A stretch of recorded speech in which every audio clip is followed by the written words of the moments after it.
विज्ञान पत्रिका के इस अंक में आप सबका स्वागत है। 4 अगस्त 2025 को अंतर्राष्ट्रीय आनुवांशिक अभियांत्रिकी एवं जैव प्रौद्योगिकी केंद्र ICGEB नई दिल्ली में जलवायु अनुकूल कृषि और स्वच्छ ऊर्जा के लिए संस्थान उद्योग संपर्क विषय पर राष्ट्रीय कृषि खाद्य जैव प्रौद्योगिकी संस्थान मोहाली, राष्ट्रीय पादप जीनोम शोध संस्थान नई दिल्ली, राष्ट्रीय पशु जैव प्रौद्योगिकी संस्थान हैदराबाद, कीटनाशक निर्माण प्रौद्योगिकी संस्थान गुरुग्राम और क्षेत्रीय जैव प्रौद्योगिकी केंद्र फरीदाबाद जैसे प्रमुख राष्ट्रीय शोध संस्थानों के सहयोग से एक कार्यशाला का आयोजन किया गया था। इस कार्यक्रम में कृषि और स्वच्छ ऊर्जा में नवाचारों को प्रयोगशाला से बाजार तक पहुंचाने के तरीकों पर चर्चा करने के लिए अग्रणी राष्ट्रीय शोध संस्थानों और उद्योग जगत के विशेषज्ञों ने अपने अपने विचार और अनुभव साझा किए। क्षेत्रीय जैव प्रौद्योगिकी केंद्र फरीदाबाद यूनेस्को के तत्वावधान में भारत सरकार के जैव प्रौद्योगिकी विभाग द्वारा स्थापित किया गया एक शिक्षा, प्रशिक्षण एवं अनुसंधान संस्थान है। जैव प्रौद्योगिकी में नवाचार को बढ़ावा देने के लिए मानव संसाधन विकास, विशेष रूप से नए अवसरों के क्षेत्रों में और कमी वाले क्षेत्रों में प्रतिभा की कमी को पूरा करने में इस संस्थान की कई उपलब्धियां हैं। विस्तृत जानकारी के लिए सुनते हैं इस संस्थान के निदेशक डॉक्टर अरविंद साहू से दिलीप झा द्वारा की गई ये भेंटवार्ता। डॉक्टर अरविंद, स्वागत है। बहुत बहुत धन्यवाद। जो ये रीजनल सेंटर बायोटेक्नोलॉजी है, जो रिसर्च किस तरह के कर रहे हैं, इनके कार्य क्या हैं और अब तक की उपलब्धियां क्या हैं? तो रीजनल सेंटर फॉर बायोटेक्नोलॉजी जो फरीदाबाद में स्थित है, NCR बायोटेक साइंस क्लस्टर में, ये एक इंस्टीट्यूशन ऑफ नेशनल इम्पोर्टेंस है, जैसे IITs होते हैं। तो इस तरीके से इसका स्ट्रक्चर बना है। ये एक यूनेस्को सेंटर भी है, यूनेस्को कैटेगरी 2 सेंटर, और इसीलिए इसका नाम रीजनल सेंटर बना है, क्योंकि जो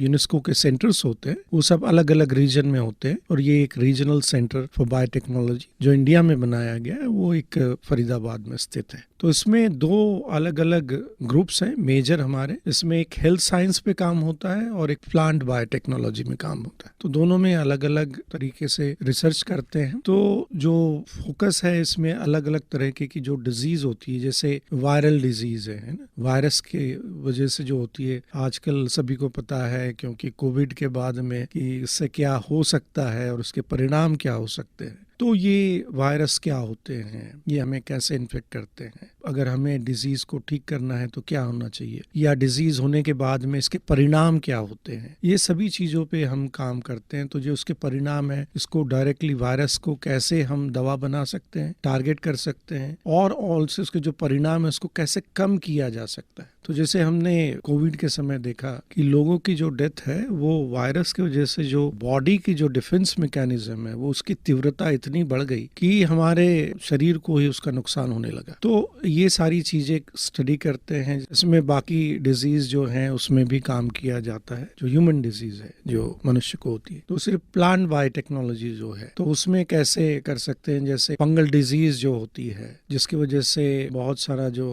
कम प्रमाण में जिसका जैसे चिकपी या दूसरी चीजें हैं बनती हैं, तो इसको कैसे ठीक किया जा सकता है, इसके लिए क्या क्या नए नए उपाय हम बना सकते हैं, तो इन पे काम होता है। या ईल्ड बढ़ाना है, जैसे प्लांट को कैसे ईल्ड चेंज कर सकते, इम्प्रूव कर सकते, सॉल्ट टॉलरेंस, जैसे नमक ज्यादा अगर है या पानी बहुत ज्यादा है या बहुत ज्यादा गर्मी है, इन सभी में ग्रो नहीं करते, तो उसको कैसे हम चेंज कर सकते हैं, कैसे उसको ठीक कर सकते हैं। तो इन सभी चीजों में बेसिक जो काम होता है ये हमारे यहाँ पर होता है। इसके अलावा बहुत सारी चीजें RCB में है, जैसे कोई भी टेक्नोलॉजी जब बनती है तो इसको आगे ले जाने के लिए स्टार्टअप्स बनते हैं। तो स्टार्टअप के लिए एक इंक्यूबेटर की बहुत जरूरत होती है, बायो इंक्यूबेटर। तो वो हमारे यहाँ पर है, और उसमें बहुत अलग अलग 10 के करीब वर्चुअल और बाकी फिजिकली 25 हमारे पास है, और 60 से अधिक लोगों को हमने हेल्प की है। ये अपनी अपनी चीजें नई बनाते हैं, उसका खोज करते हैं, आगे जाते हैं। सीड मनी इन्हें मिला हुआ है जिसमें अलग अलग टेक्नोलॉजी, कार टी सेल्स है, इस टाइप की टेक्नोलॉजी है। दूसरे है जैसे पराली होती है, तो एक धारक्षा है जो पराली लेते हैं, जो फंगस से यूज करके उसका मोल्ड बना के पैकेजिंग मटेरियल बना देते हैं। हमारे यहाँ हाई एंड टेक्नोलॉजी जो प्लेटफॉर्म कहते हैं उसको ATPC advance technology platform centre जो केवल हमारे साइंटिस्ट नहीं बल्कि बाहर के इवन इंडस्ट्री के लोग भी आके यूज कर सकते। हमारे यहाँ एक IBDC Indian biological data centre है, तो इसमें सारा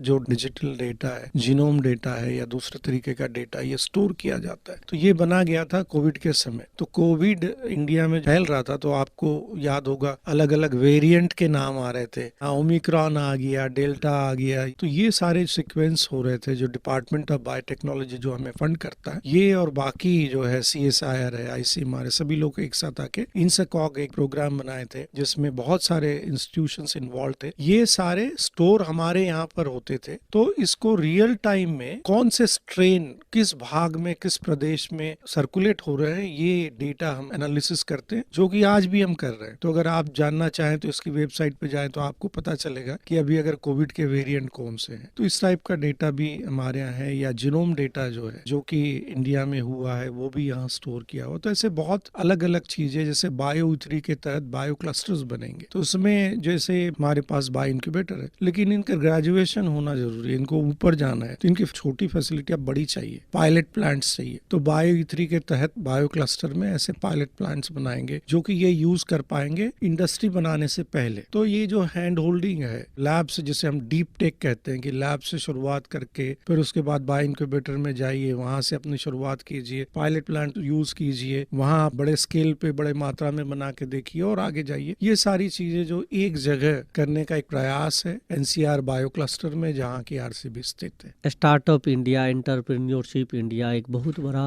गवर्नमेंट का एक फ्लैगशिप प्रोग्राम है। और अभी जब से बायोटेक्नोलॉजी को फोकस किया गया है, खास करके 10 साल में एक बायो इकोनॉमी जनरेशन का $300 बिलियन का टारगेट रखा गया है 2030 तक। और अभी बताया जा रहा है कि जिसमें से $165 बिलियन उन्होंने अचीव कर लिया है। अब 5 साल रह गए हैं। निश्चित रूप से इसमें नए अनुसंधान की जरूरत है। ऐसी स्टार्टअप के लिए आपके संस्थान का क्या अभी तक का उपलब्धि है? कैरियर के लिए जो इस क्षेत्र में आपके संस्थान में अपना अवसर तलाश कर रहे हैं, उनके लिए क्या क्या सुविधाएं हैं? अब तक अगर कुछ ऐसा पेटेंट वगैरह हुआ हो तो वो क्या है? हमारे यहाँ अलग अलग टाइप के पेटेंट्स होते हैं, लेकिन पेटेंट से ज्यादा बहुत इंपॉर्टेंट है कि उसे आगे हम कैसे ले जा सकते हैं। इसके लिए भी जैसे आप बायो इंक्यूबेटर की मैंने बात की, और जो आप करें स्टार्टअप इंडिया ग्रांट जो है, तो RCB में भी हम जो बायो इंक्यूबेटर है उसमें स्टार्टअप इंडिया ग्रांट के तहत हम लोगों को पैसा देते हैं, जो कि डेट भी देते हैं, ग्रांट्स भी देते हैं। तो उसमें दूसरे लोगों को भी हम बुलाते हैं जहां हम फैसिलिटी दे रहे हैं। तो बायो इंक्यूबेटर का मतलब है कि सारी फैसिलिटी एक जगह उपलब्ध है, आप आइए, यहाँ पर आप उसको यूज कीजिए। स्टार्टअप इंडिया के थ्रू ग्रांट भी हम देते हैं। ऑफ कोर्स हम एक कमेटी होती है जो उसको स्क्रीन करती है और उसमें जो ठीक ठाक है उसी को दिया जाता है। इसके अलावा हमारे पास जो मैंने कहा ATPC है, जो एडवांस टेक्नोलॉजी सेंटर्स होते हैं, उसमें जो बड़े बड़े इक्विपमेंट है वो भी वो यूज कर सकते हैं, और ये सब्सिडाइज रेट पे होते हैं, बहुत ज्यादा इसका रेट नहीं होता। इसके अलावा अगर उन्हें कोई हेल्प चाहिए तो हमारे जो साइंटिस्ट है वो भी उन्हें हेल्प करते हैं, उनसे डिस्कशन करते हैं, उन्हें बताते हैं कि कैसे करना चाहिए। इसमें आगे हम तभी बढ़ेंगे जब एक इकोसिस्टम डेवलप होगा, जहाँ की जो नए नए एंटरप्रेन्योर्स है उनको हम, हमारे साइंटिस्ट ही नहीं लेकिन बाहर के लोग भी आए, उन्हें पैसा दिया जाए, वो कुछ पैसा अपने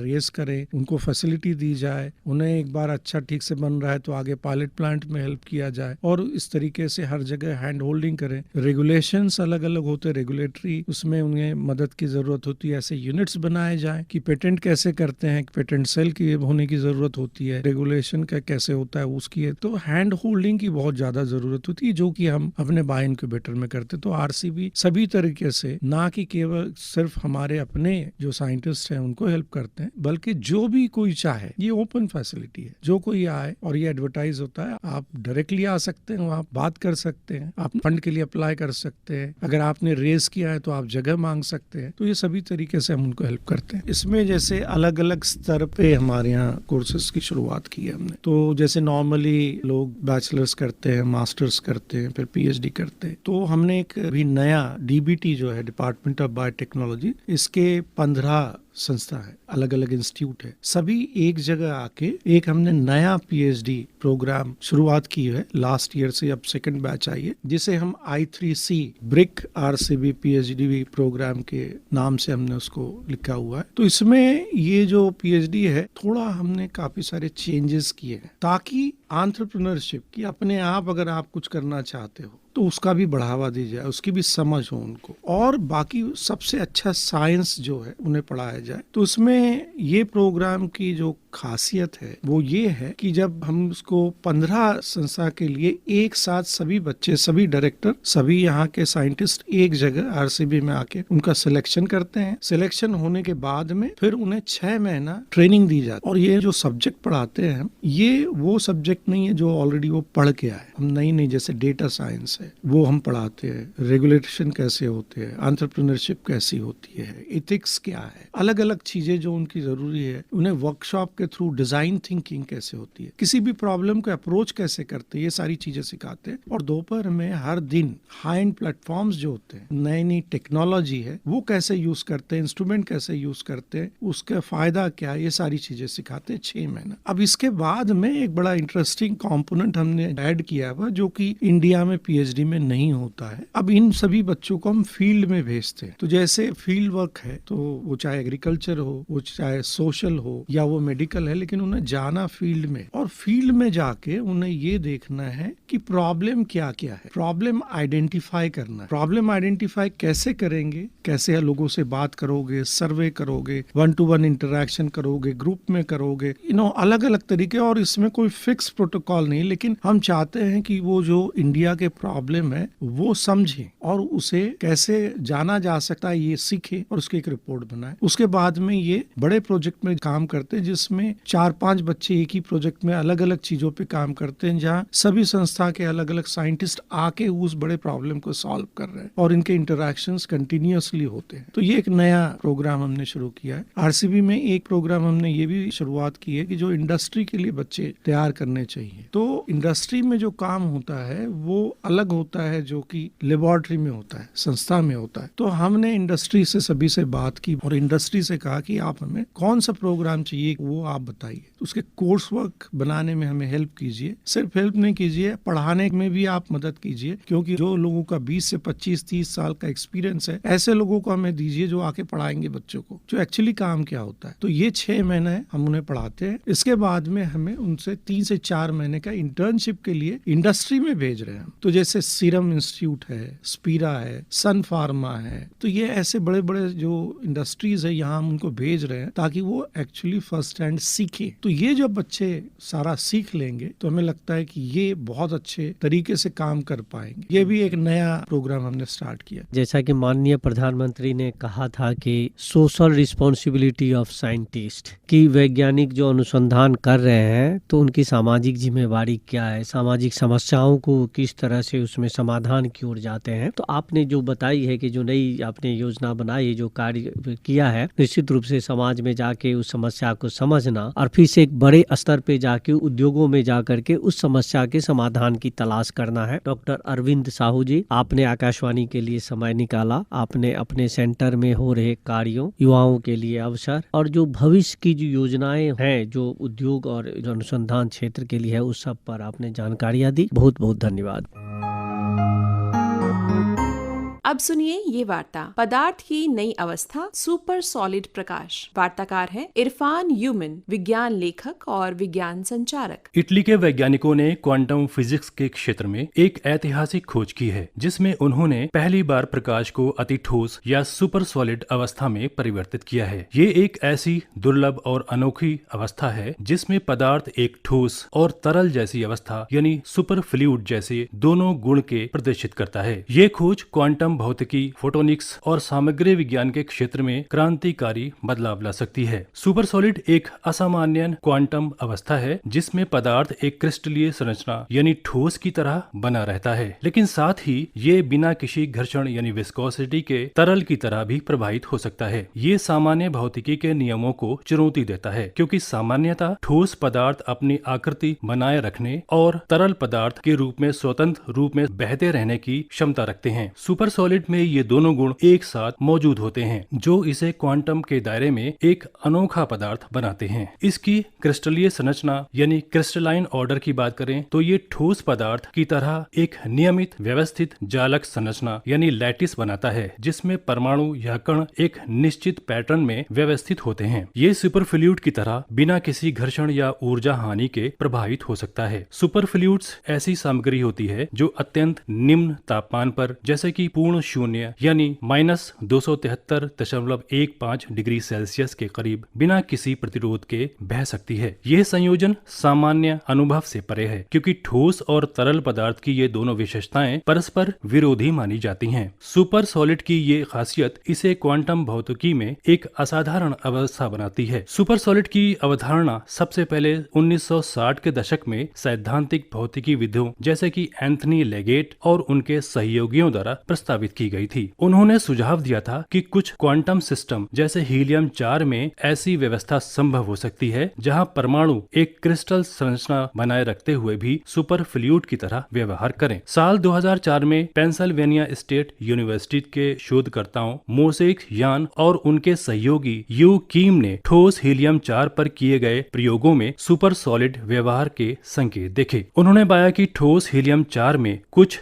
द्रव्यमान बिना घर्षण के प्रभावित हो रहा था, जिसे नॉन क्लासिकल रोटेशनल इनर्शिया कहा गया। हालांकि बाद में इस खोज पर कुछ विवाद हुआ, क्योंकि ये स्पष्ट नहीं था कि यह व्यवहार वास्तव में सुपर सॉलिड के कारण था या अन्य क्वांटम प्रभावों के कारण। साल 2017 में MIT और अन्य संस्थानों के शोधकर्ताओं ने बोस-आइंस्टाइन कंडेंसेट का उपयोग करके सुपर सॉलिड की पुष्टि की। उन्होंने रुबिडियम और सोडियम जैसे परमाणुओं को अत्यंत निम्न तापमान लगभग पूर्ण शून्य पर ठंडा करके और विशेष लेजर तकनीकों का उपयोग करके सुपर सॉलिड अवस्था बनाई। ये पहली बार था जब सुपर सॉलिड को प्रयोगशाला में स्पष्ट रूप से देखा गया। साल 2025 में इटली के वैज्ञानिकों ने क्वांटम भौतिकी में एक क्रांतिकारी कदम उठाया, जब उन्होंने प्रकाश यानी फोटॉन्स को सुपर सॉलिड अवस्था में परिवर्तित किया। यह खोज इसलिए विशेष है क्योंकि यह पहली बार था जब सुपर सॉलिड को परमाणुओं के बजाय फोटोनों यानी प्रकाश के कणों का उपयोग करके बनाया गया था। इटली के नेशनल रिसर्च काउंसिल और यूनिवर्सिटी ऑफ पाविया के वैज्ञानिकों ने प्रकाश से सुपर सॉलिड तक की खोज को संभव बनाया। उन्होंने पारंपरिक विधियों जैसे अल्ट्रा कोल्ड परमाणुओं का उपयोग से हटकर एक नया दृष्टिकोण अपनाया। इस प्रयोग में वैज्ञानिकों ने गैलिलियम आर्सेनाइड नामक सेमीकंडक्टर सामग्री का उपयोग किया, जिसमें विशेष रूप से डिजाइन की गई सूक्ष्म रिज बनाई गई थी। ये रिज प्रकाश के व्यवहार को नियंत्रित करने में महत्वपूर्ण थी। इस प्रयोग में एक लेजर किरण को इस सेमीकंडक्टर पर केंद्रित किया गया। जब लेजर की रोशनी सेमीकंडक्टर से टकराई तो उसने पॉलिट्रॉन नामक हाइब्रिड कणों का निर्माण किया। पॉलिट्रॉन फोटोन यानी प्रकाश के कण और सेमीकंडक्टर में मौजूद उत्तेजनाओं यानी एक्साइटॉन के संयोजन से बनते हैं। ये क्वार्ट्ज पार्टिकल्स आंशिक रूप से प्रकाश और आंशिक रूप से पदार्थ के गुण रखते हैं। एक्साइटॉन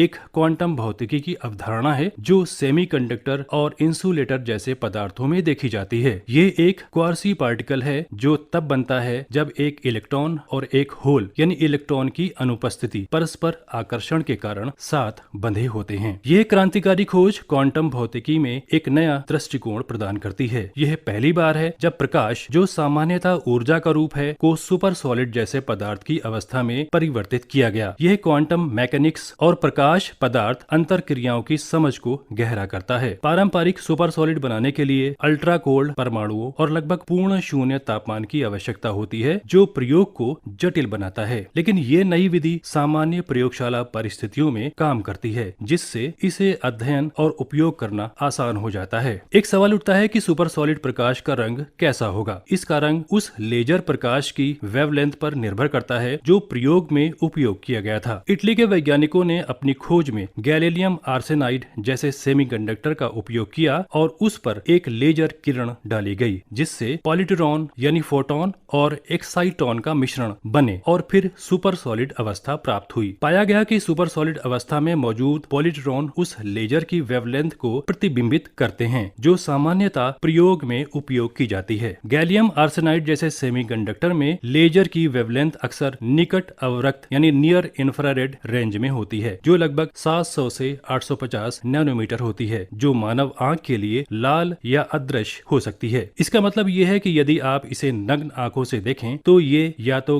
गहरे लाल रंग का दिखाई दे सकता है या पूरी तरह से अदृश्य हो सकता है, क्योंकि ये अवरक्त रेंज है। जब पॉलिट्रॉन सुपर सॉलिड अवस्था में होते हैं तो वे ऊर्जा उत्सर्जित करते हैं। यदि ये उत्सर्जन दृश्य प्रकाश रेंज यानी 400 से 700 नैनोमीटर में होता है तो रंग नीले, हरे या लाल जैसे रंगों में दिख सकता है, जो लेजर और सेमीकंडक्टर के बैंड गैप पर निर्भर करता है। उदाहरण के लिए, यदि प्रयोग में नीले या हरे लेजर का उपयोग हुआ तो सुपर सॉलिड से निकलने वाला प्रकाश भी उसी रंग का हो सकता है। इटली के प्रयोग में सुपर सॉलिड की अवस्था को बनाने के लिए विशेष ऑप्टिकल सेटअप का उपयोग किया गया और प्रकाश का रंग सीधे तौर पर दृश्यमान नहीं बताया गया। एक स्वाभाविक प्रश्न उठता है कि सुपर सॉलिड प्रकाश है या पदार्थ। इस सवाल का जवाब देने के लिए हमें पदार्थ की परिभाषा और सुपर सॉलिड प्रकाश की विशेषताओं को देखना होगा। भौतिकी में पदार्थ वो सब कुछ है जो द्रव्यमान यानी मास रखता है और स्थान घेरता है। इसमें परमाणु, अणु और अन्य कण जैसे इलेक्ट्रॉन, प्रोटॉन शामिल होते हैं, जो फॉर्मियन की श्रेणी में आते हैं। दूसरी ओर फोटोन यानी प्रकाश के कण को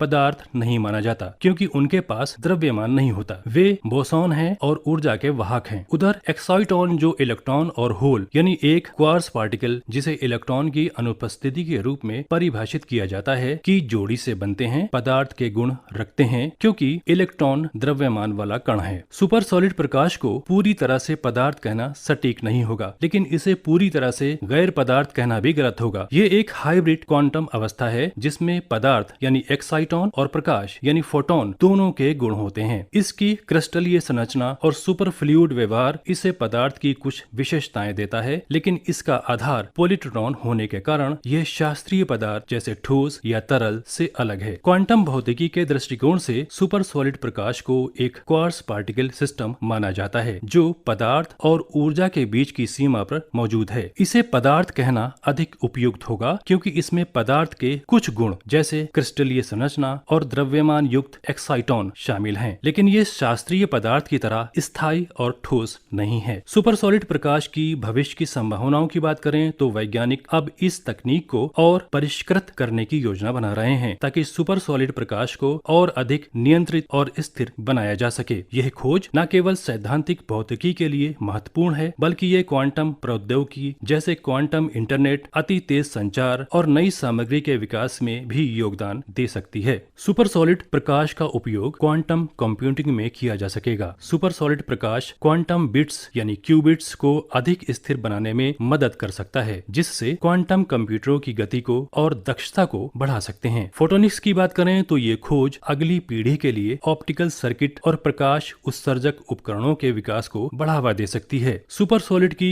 अनूठी संवेदनशीलता का उपयोग अत्यधिक सटीक माप उपकरणों के लिए भी किया जा सकता है, जो खगोल भौतिकी और नैनो टेक्नोलॉजी में उपयोग हो सकती है। यह नई क्वांटम अवस्थाओं और चरण परिवर्तनों यानी फेज ट्रांजिशंस की खोज में मदद कर सकता है। रिच की विशेष संरचना ने पॉलिट्रॉन्स को 3 अलग अलग क्वांटम अवस्थाओं में व्यवस्थित होने के लिए मजबूर किया। जैसे जैसे फोटॉनों की संख्या बढ़ी, वे एक बोस-आइंस्टाइन कंडेंसेट में परिवर्तित हुए, जिसमें सभी कण एक ही निम्न ऊर्जा अवस्था में आ गए। इसके बाद और अधिक फोटॉन्स के शामिल होने से कुछ फोटॉन सैटेलाइट कंडेंसेट्स में स्थानांतरित हुए, जिसमें समान ऊर्जा लेकिन विपरीत तरंग संख्या यानी वेव नंबर थी। यह व्यवस्था सुपर सॉलिड की विशेषता है, जिसमें कण एक क्रिस्टल की तरह व्यवस्थित होते हैं, लेकिन बिना किसी घर्षण से प्रभावित होते हैं। ये साबित करना एक चुनौती थी कि वास्तव में सुपर सॉलिड अवस्था प्राप्त हुई है या नहीं। वैज्ञानिकों ने तरंग हस्तक्षेप यानी वेव इंटरफेरेंस तकनीक का उपयोग करके पॉलिट्रॉन्स की स्थानिक सुसंगतता यानी स्पेशल कोहेरेंस को मापा, जिससे ये पुष्टि हुई कि ये कण एक साथ क्रिस्टलीय संरचना और तरल जैसे प्रभाव प्रदर्शित कर रहे थे।